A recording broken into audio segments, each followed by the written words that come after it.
South Dakota. I am the missioner for Camping and Retreats Ministries, so I do a number of different things, but I primarily run our summer camp, which is not only our youth program, but also our primary young adult ministry in the diocese. I also serve a really small congregation in Leeds, South Dakota. My husband Chris also works for the diocese. He does everything. He's a transition officer, insurance person, all media. He runs our Nyberg School for Ministry. He does everything. We are so happy to be here today with you all in Iowa. We are also really excited that you wanted to focus on this topics about young adults in the church and welcoming young adults back to the church. As you can tell, we're young adults. So that's good. It's a good thing, right? That we can come and share some of our experiences and really talk about that as young people in the church. One of the things that I found, and particularly, I guess I'll just speak for myself, is that it's been hard to be a young priest in the church. It's actually been really hard. We can talk about that more and you can ask questions about it. I'm happy to be pretty open about it, but let me just say that one of the things I've been ordained for 5 years. I was ordained on my 26th birthday. Wow. I've been ordained, so I just told you how old I am. I've been ordained for 5 years. Yeah. And I have said consistently since day one that given the way that I've been treated as a young priest in the church, I can only imagine why other young adults don't want to be in the church. I get it. It makes sense to me.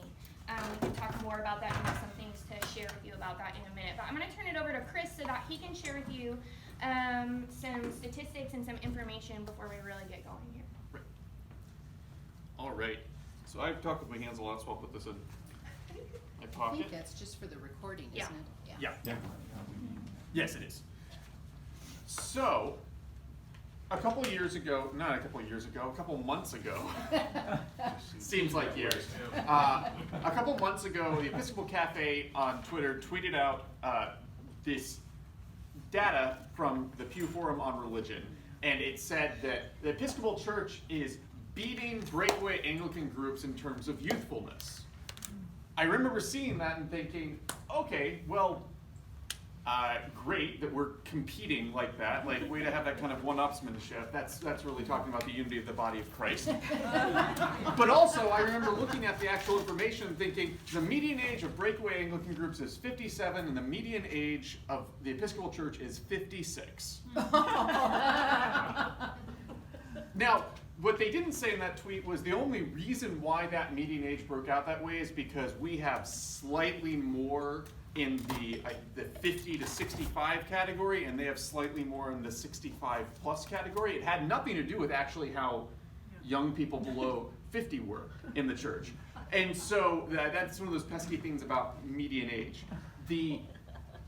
Looking at it though, and so we're going to see some statistics right now, what that illustrates is we are not actually doing well. Not just us, mainline denominations are not doing well keeping up with the general U.S. population in terms of youthfulness.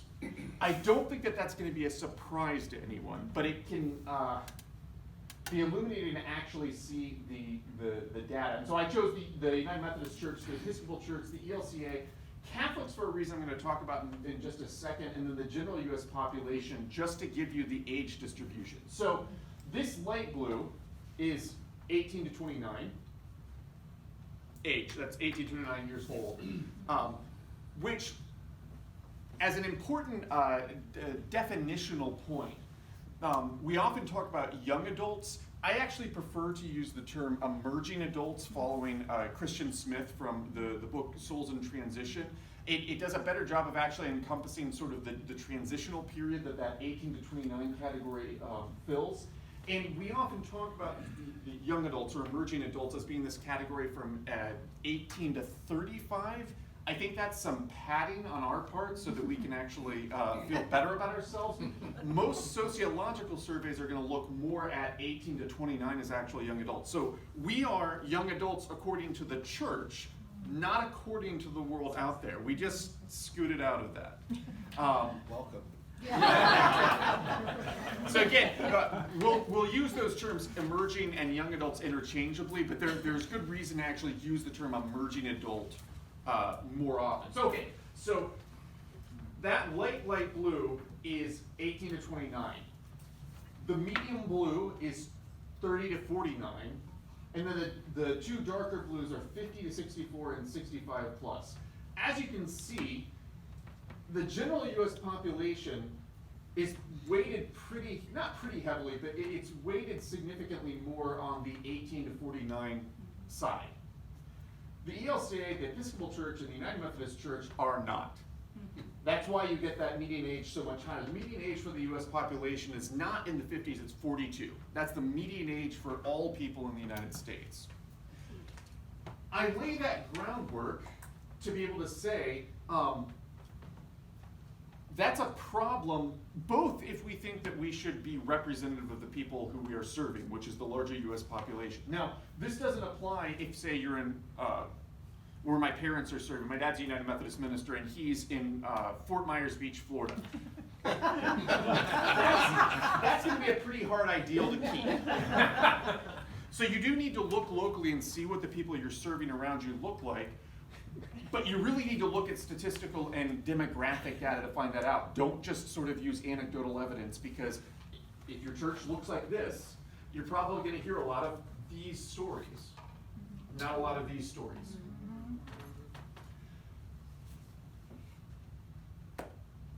The other thing is that if we do believe that the Episcopal Church has something to offer the larger body of Christ, and we want it to continue existing, you have to reproduce. And as Christians, that doesn't mean just having babies. And actually, the idea of having babies and building that way is a pretty unhelpful reproduction model for the church, because the assumption then is to even keep the same size that you're at, you would have to have 2 children for every, not just every reproducing couple, but every single person would somehow have to bring forth another person into the community, and you'd have to be guaranteed that they stayed in the church. So what you're really looking at is more like if every couple had 4 to 5 children. That's not a sustainable model. That's not a sustainable model. There are also good theological reasons to say that just having kids and not evangelizing is a bad model for growing the church. But that's to say, just from a purely pragmatic standpoint, if we want our church to continue existing, we have to be doing better about staying with the at least the general US population curve. Now, what's disheartening is that this is true pretty much for all mainline Protestants. Not just all mainline Protestants, there's several that are classified as conservative or evangelical Protestant bodies as well. Church of the Nazarene, PC, the Presbyterian Church in America, I think Southern Baptists are in this category. What's particularly difficult about mainline Protestants, though, and Catholics, is that we are contributing to the growth of the so-called nuns at a faster rate than any other religious body in the country. So what are the nuns? The nuns are not atheists or agnostics, although they might be, but they don't affiliate as atheist or agnostic. Those are people who do not affiliate with any particular religious tradition at all. You could call them sort of, this is not meant to be an evaluation on their religious standpoint, but you could call them sort of the apathetics. They just don't care about religion. They just don't think about it. So if you're talking about atheists or agnostics, those are people who are thinking actively about religion. These are people who just are not interested. And if you look at the Pew data, and at the end of this, I'll talk about a couple of my blog posts where I've actually talked about the data in much greater depth and broken it down. It is it is undebatable that mainline Protestants are the second fastest contributors to the growth of the nun category, and Catholics are the fastest. So the reason Catholics have this age distribution is because they're still a much greater immigrant church, and immigrants tend to be younger and tend to have larger families. That's, when we talk about the Orthodox in a little bit, that's also going to be a pattern that we see as well. Because they kind of break the mold when we look at some of the churches that are doing it right in terms of staying young. So, that's to set the stage to say, we do have a problem. Anecdotally, we probably all knew that, but now you have data. We have a problem. So with that, I'm going to hand it over to Portia.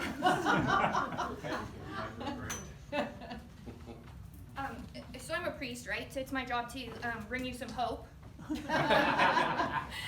so that's what I'm going to do. We know we have a problem. We know that there are young people missing in our congregations, but at the same time, and this is super important, we also need to recognize that some of us are here. We're here, and we're super committed and super interested, and we want to stay committed and interested. And so that led us to start a project that we call Honoring God. We, a number of months ago, put out a call to the larger church in the whole country, all denominations. We asked some of our friends to make us a video about why they stay in the church and what they wish was different, or what they're frustrated by, or how they felt marginalized. And the response was overwhelming. We got so many videos. We got videos from some of our friends, but we got videos from people we didn't know, people we'd never seen before, people we've never heard of. So we put together, well, I say we, but really Chris did. Chris put together a video. He cut it all, edited it up, cut it all together, and we posted it on YouTube. The response was amazing. And it was actually right after that we were invited to come to this. And we thought, great, that gives us the perfect opportunity to do a second video. So we are so excited. Today, we're going to unveil to you our second Honoring God video. We're really, really excited for you to see it. There might be a little bit of issue with the audio, and so if there is, I apologize for that. We'll make sure that you have the link to this on YouTube, so that on your websites and all of that, we'll link directly to it so you can watch it again or see it and have a better viewing experience. So we're going to share this with you now. Oh, Chris wants to say one more thing. The idea behind this is that we have this problem because there's a lot of this dark blue, but we don't want to let this dark blue say that there isn't any light blue in the church. That's often what ends up happening as a reflex, is to say, oh, we have a problem where we don't have enough, or we're not keeping up with what we should with young people, and we say, so there aren't any. And that always struck me as strange. I always thought, if we have a problem where we're losing young people, the best resource we have for figuring out how to retain young people is the ones who stay. And actually going in, instead of figuring out, oh, what do we think, and actually, we doesn't count here. What do we think about what young people, young adults want, which when we talk in the second half of our presentation a little bit about what that means, doesn't often look like what is assumed. When we ask them what they actually want, that might provide a much better foundation for figuring out how to retain young people and gain new young people. It's a pretty simple premise, and we joked about how we're not really sure what we're going to come and present for 40 minutes on, because it's sort of just, well, you want to retain young people? Talk to the ones you have. Listen to them, and then make sure to acknowledge that they are adults. Like that's your formula right there. But it's a little bit more complicated than that, but not much. And so that's really the premise behind the video. And so a lot of what ministry to young people should begin with is listening to young people.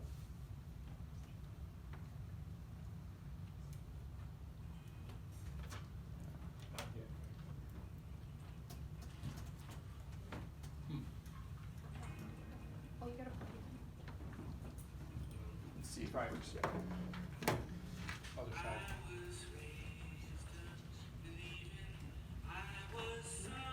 Not that There we go.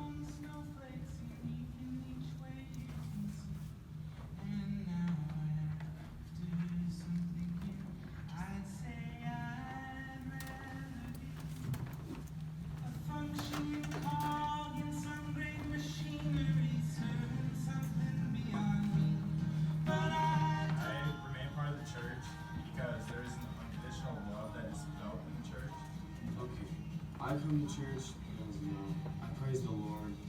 The Lord is my Savior. And I come because everyone accepts me for who I am. And I kind of just, I guess everyone lets me fit in just how I want to be. I choose to stay with the church because of how welcoming and loving the community is. I think that with who you are and who you want to be and stuff, that everyone's so accepting. Why I stay in the church is really kind of about the last two things that I love the youth. The youth is the future of the church, and I really want to show to the kids and to the high schoolers and even young adults nowadays that we are the future. We are going to continue the traditions of the Episcopal Church. Okay. The reason I stay in the church is because I see the full embodiment of Jesus Christ in the people that I worship with, and I also felt encouraged and loved within its doors. The reason why I stay in the church is because it helps motivate me and to help the youth and other young adults to kind of sway towards Jesus and being the church. I also get to be welcomed into a place where a place where older people are supposed to go. As I started to stay and started to get more connected with the people, I just kind of just dawned on me that the Episcopal Church is the embodiment of love, community, and faith that Jesus Christ taught us. And to me, it goes beyond just the feeling of a church. It's the whole sense of humanity is just instilled in the Episcopal community. I stay part of the church because it's helped me a lot, especially when I come to camp, because it's just a great place to be. It's like a very loving home, and everybody doesn't talk mean. They all love you for who you are. It makes me feel welcome. I have people surrounding me, like my boss, kids, family members. It just makes me feel welcomed and happy. It's a place I can feel at home.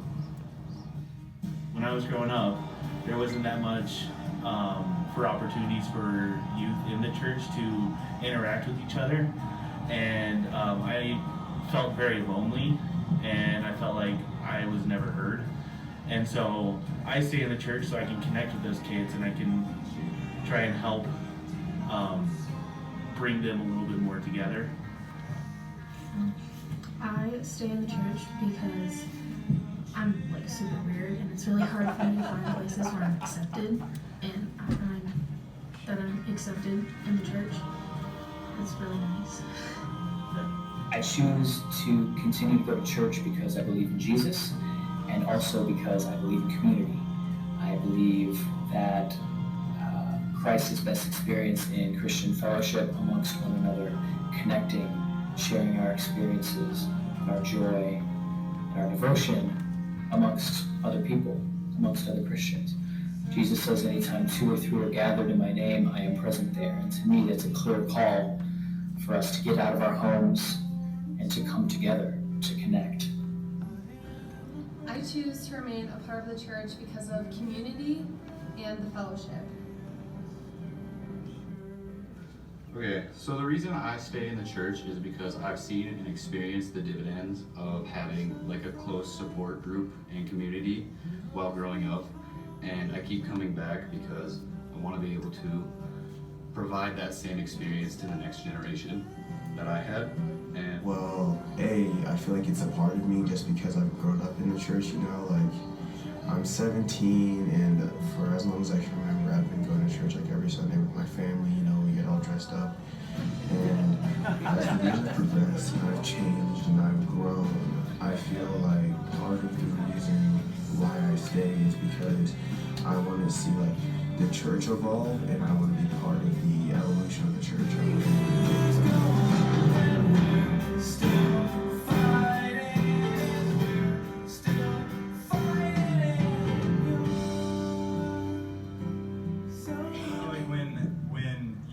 church for a while and you go back there, it's always like, where have you been? Why haven't you been here? It's not like, oh, welcome back. What frustrates me about the older generations is that they don't understand that we are people as they are and that our opinions matter just as much as theirs do. And I'm frustrated with the fact that I haven't been able to vote. Well, I only started to be able to vote when I was 16 in the annual meeting, and I'm tired of my input not being as valued as those members who have been going to church for 50 plus years. Well, I kind of just like want you guys to like trust me and believe me, to like know that I got you guys' back, like to help improve. Is that we have youth that are coming up that want to see change in our world and want to bring change to the world. They have a passion for bringing love to their communities. I wish the church would listen to us more. I mean, I know that's kind of just like a blanket statement, but it's like, we don't have opinions for malicious purposes. We want to continue on with the Episcopal Church. We want to see the Episcopal Church grow and flourish. And I feel like when they don't listen to us, when they don't value our opinion at the same level as the elders in the church, that makes us feel like we're being shut out. And I'm frustrated because some of the old people don't like how unique I am, and so when I go to church they give me like really weird looks because they don't accept who I am. As far as a message I want the church to hear from the perspective of a young person, it is trust your youth, but trust your youth now. When people say the youth is our future, the meaning of that is not that in the future our youth will be adults and so then they'll be able to have the perspective they need to lead. It is the youth will allow us to prosper and the youth can lead now. The youth will get us into the future. That's what that statement means to me. There are a lot of young, brilliant minds that know exactly what 21st century ministry should look like and does look like. And I think we need every perspective to be taken seriously in order for our church to continue in the future. Young people have a very keen sense as to what is to come, both in the world and the church, ministry, and how we create formation. So trust your young people now and see what happens. What I want people in the church to hear is that I, along with all of the other youth, are people that you can believe in and are people that you can trust.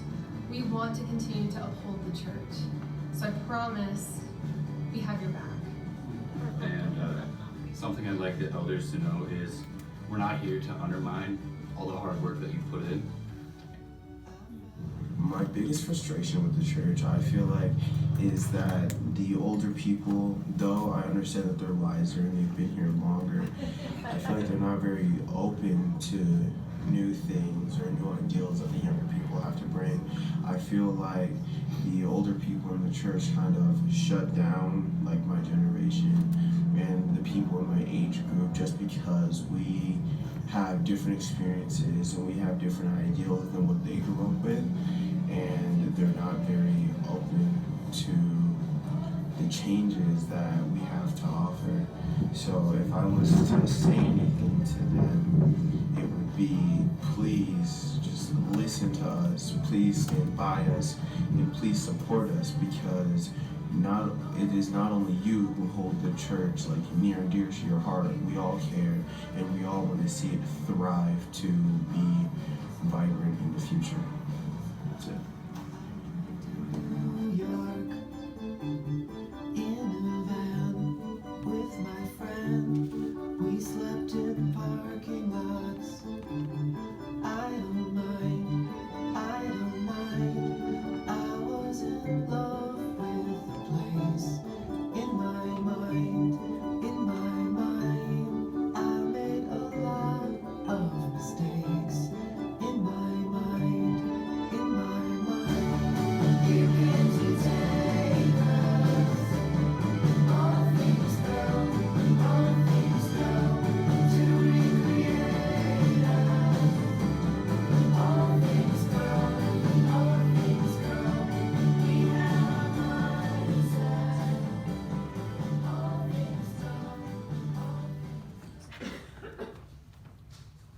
seen that video about 100 times in the last month, and I can't watch it without getting goosebumps and a tear in my eye. Part of that's because this particular video, this second video, you'll notice is filmed in the Black Hills, because we did it at the camp where I'm the camp director, where we invited mostly the camp counselors who are young adults, and then we invited some of our 11th and 12th grade campers to do that as well. We invited the 11th and 12th grade campers to be a part of this video because in the Episcopal Church, really adulthood actually starts at 16 when you can vote in the annual meeting, and Caroline, one of our people in the video, spoke to that. So that's just important to know that there is even a little bit younger demographic in this particular video. But we're not done yet. And the response that we've had with these videos has been so incredible that we expect to continue to put these together for quite some time. So again, we'll make sure you have access to our YouTube channel where you can see our first video, and then this is the second video that we're unveiling today. This should feel good. That should make you feel good watching that. When you hear those things that those young people have to say about why they stay in the church, I mean, it should give you a shiver. It should also feel good that there are more people who talk about why they stay than talk about what they're frustrated by. You'll notice that. So if you go back and see it again, you'll notice that some people don't come back to say something they're frustrated with. Now, that doesn't mean that we shouldn't listen to those frustrations, but that is telling us something positive, that young people do have something positive to say about the church and about Jesus working in their lives and about being in community and welcome and all of that wonderful, wonderful stuff. But the other thing that's fascinating is that we find this pretty often, that a lot of times the thing that makes people want to stay in the church is also the same thing that frustrates them. You'll notice Michelle, who is one of the young people in this video, she made a bunch of people laugh because she said, I stay in the church because I'm super weird. And it makes me feel welcome. But then when she comes around to say what she's frustrated by, she basically says, because I'm super weird, and people see that and they notice that and they show that in the way that they look at me. So that's so interesting and just an important thing to file away as one of our strengths, but also can be one of our weaknesses at times. I want to point out one other thing before I turn it over to Chris.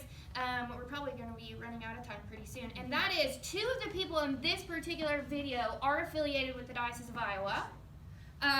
One of them is Ramsey Allen. I heard somebody say, I know him! Ramsey Allen is in this video. He's from the Quad Cities, I think. He has been working for me at Thunderhead Camp for the past 3 years because he came to a young adult retreat that Lydia Buckland and I did in South Dakota. So we found Ramsey, and so I've gotten to know him, so he's in the video. Also, Cassie Becker is in the video, and she recently moved to Iowa. Well, they're trading because Ramsey's moving to South Dakota. Cassie Becker has just been hired to work at which church? Who knows which church in Des Moines? With Mary, St. Timothy's. St. Timothy's. Yeah. Yes. As one of their youth and family people. So I just point that out to you, just so that you know that some of these people are around, and I'm sure there's actually even a lot more people around if we stick our ears out and ask some questions. And later in the day, if you want to, we can talk about how to find those people or where they might be. But I'm sure you all wanted, what's the method, right? What's the step-by-step way to bring young people into the church and keep them there? Unfortunately, this is a situation where the problem is simple, but that doesn't mean that it's easy. And that's something that I think everyone should write down. Simple is not the same as easy, right? We want things to be complex because often that makes them easy. If we would just, all we have to do then is know what the right steps are and just get the right method and buy the workbook and put it out there. That's not, it's not how it works, unfortunately. It's actually, you don't need a lot of resources to be able to do effective young adult ministry, because all you need to do is talk to some young adults and empower them. But I can say I analyzed the Pew Forum survey on religious life that came out from 2004. Who's familiar with that survey? It's something that's well worth looking into, and I've got that in the list of resources. It's a sweeping demographic look at where religion is in the United States, basically where we are now. That's where I got that data about the nuns increasing as a category, but there's all sorts of demographic data that you can break down there. We're gonna look really quickly at age again, because while most Christian churches are not doing great about staying up with the age distribution of the general U.S. population, there are three, and actually there's a fourth that's just right here, just on the other side of the general U.S. population, the Church of God in Christ, that are doing really well. And so I want to give you just a little bit of a breakdown about what's similar and what's different about these traditions, so that you can actually start to think about, okay, what are the things that are being done right in traditions that are able to stay on par with the larger U.S. population. So, Seventh-day Adventists, Mormons, and the Orthodox are all younger, and have a younger median age than the general U.S. population. First reason that that's good is because those are all about the same size as the Episcopal Church. Those aren't radically small sects. They're all in that 1.5 to 2.5% of the U.S. population, which is right where we're sitting, which means it's doable. We can do it. The second thing that's great is that when you start looking at what's different about these traditions, so the Seventh-day Adventists are a traditional holiness tradition that emerged in the 19th century. Mormons are also kind of part of that holiness revival tradition, but they're a radical holiness revival tradition that developed significantly different theological theological positions, although a lot of the practices are similar to other holiness traditions. And then the Orthodox, they are, Orthodox. What kind of Is there Orthodox anyone are you who's talking about? This is Orthodoxy in general in the U.S. So that includes Eastern Orthodoxy. yes, Eastern Orthodoxy. So that's the Coptic, Armenian, Syriac, Greek, Slavic. The largest denominations that would be included in this would be the Greek Orthodox Church in the United States and the Orthodox Church in America, the OCA, which is the conglomeration of the Slavic Orthodox churches.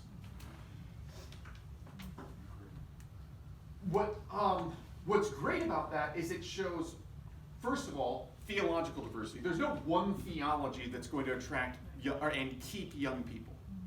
What's also great about that is there's no one worship style that's going to attract and keep young people. When you look at the Church of God in Christ right on the other side, they are a historic African-American Pentecostal tradition, and they tend to have what we would call like a contemporary worship style, although it's something they have historically always had, so I think it's unfair to call it contemporary worship, but it's going to be more likely to be praise band and gospel led as opposed to hymns and or chanting and high church liturgy like you get the Orthodox. So you've got sort of the whole range of liturgical options. What that also tells you is that you don't need a praise band to bring in young people, but you don't also need to go the opposite extreme, which is there's been some people who have read the Barna data that's come out and assumed that means that young people need high church traditional liturgy to stay in the church. This data doesn't play that out either. What this data shows is that traditions that are rooted in their worship traditions are attractive to young people. Not any particular worship tradition, but that communities that are authentic to their worshiping tradition. So that means if your historic community is broad church, be broad church. Don't try to be either praise band contemporary or super Anglo-Catholic. If your community is super low church, Mormons and Adventists show us that you can do that. Yes? Yes, but the Episcopal Church seems to be sliding scale. Yeah. Right. But your local communities don't tend to be. Right. Local individual congregations tend to have a particular worshiping tradition. And so really what I'm saying with this is that you can be you in your community and still be attractive to young people. You don't you don't need to either put on a solemn high mass every week if that's not who you are, or have a praise band and do contemporary worship each week if that's not who you are. But if that is who you are, Be do that and do that authentically. Stay that way. Yes. Right. Okay. Now again, listen to the young people who are a part of your community because they're going to reach out and meet other young people. If they all say, we really would like a little bit more of blank, bring in incense, you know, if that's what they want, then maybe think about doing that. But don't do that without first doing your research. Don't just assume that what we want is a particular worship style and that's going to fix it. Because what that really is saying, that's just a modulation of the if we build it, they will come model. And that doesn't work. What you got to do is you actually have to reach out and find what the people are. But this should provide solace that you don't necessarily have to change radically in order to be something that you're not to attract young people. Unless what you are is not hospitable to young people. It's possible. What's also interesting about this is that when you look at the political affiliation of these different groups, Mormons are the most Republican of any religious tradition in the United States, unquestionably. That's just a demographic fact, but it's also like overwhelmingly how Republican they are. Seventh-day Adventists are about where the Episcopal Church is when it comes to political affiliation, right about in the middle. The Orthodox are just slightly towards the Republican side, although they also tend to split pretty evenly. And then the Church of God in Christ, I don't have them up here, but the Church of God in Christ is the third most democratic tradition of any religious tradition. What that means is you don't have to be a particular political affiliation either in order to attract young people and retain young people. But there is one thing that at least the Mormons, Seventh-day Adventists, and the Church of God in Christ had in common, and that was that for every single category that was a marker of commitment to the faith community and to the individual practices of faith, they were at the absolute top of their categories, and the Mormons were the absolute top. The traditions that retain young people are ones that believe what they believe, it makes an impact in their lives, and they expect lots of stuff from people. That runs, What do you mean stuff?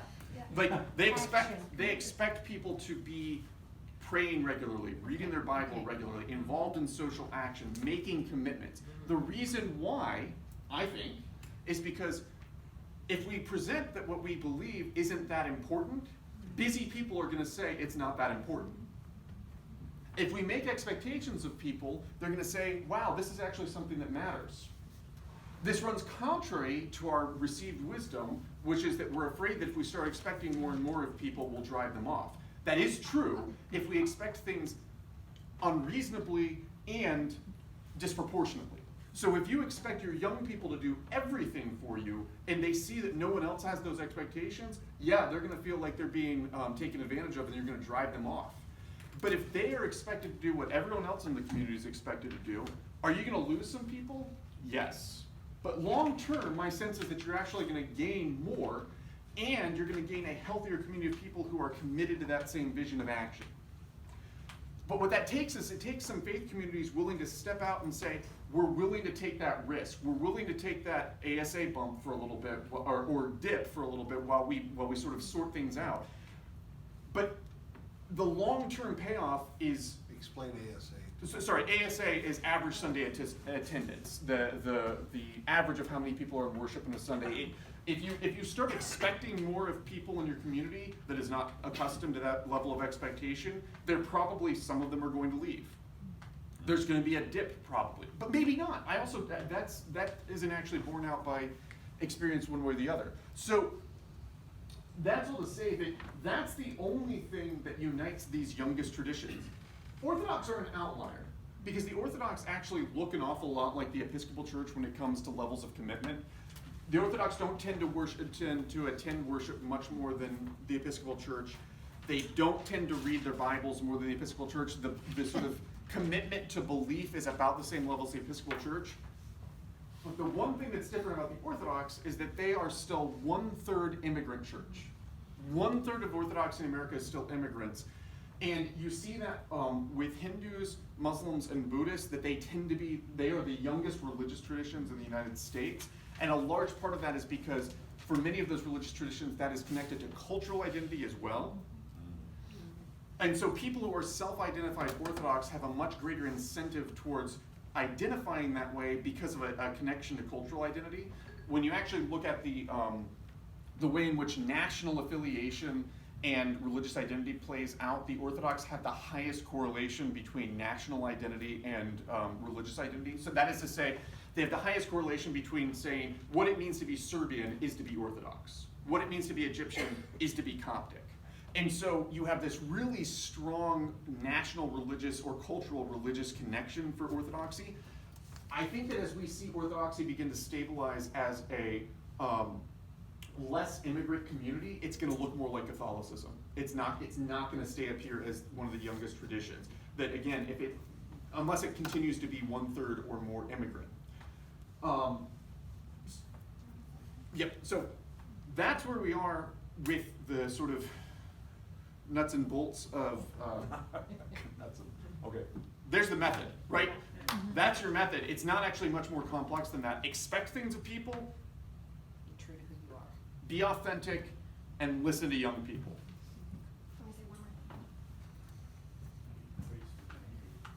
Yeah, I want to say, again, I'm going to bring you some hope. I think the Diocese of Iowa is doing everything right. You're doing everything right, number one, because all of you showed up today. This is a great group, so we need to talk later how you got people to show up today, because that's the first step, right? The expectation, and you showed up. The second thing I want to say is that when we were first invited to come to this, it was offered to us that childcare could be available for a 2-year-old. That's huge. That's huge. That was doing everything right. We're lucky we didn't need to take advantage of that because my grandparents came and they're taking care of the baby, so we got a little vacation time. That's great. But that's a great way to have young adults is to be conscious of that and be thinking about that. Thirdly, this goes without saying, but I'm going to say it anyway. Just the fact that you were interested in this topic and invited some young people and actually trusted us as young people to be adults and actually have something to say about this instead of thinking that we're stupid kids, which was a huge gift. And we thank you, and we think you're really on the right track.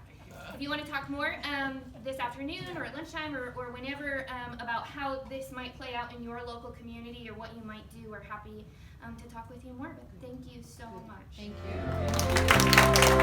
you.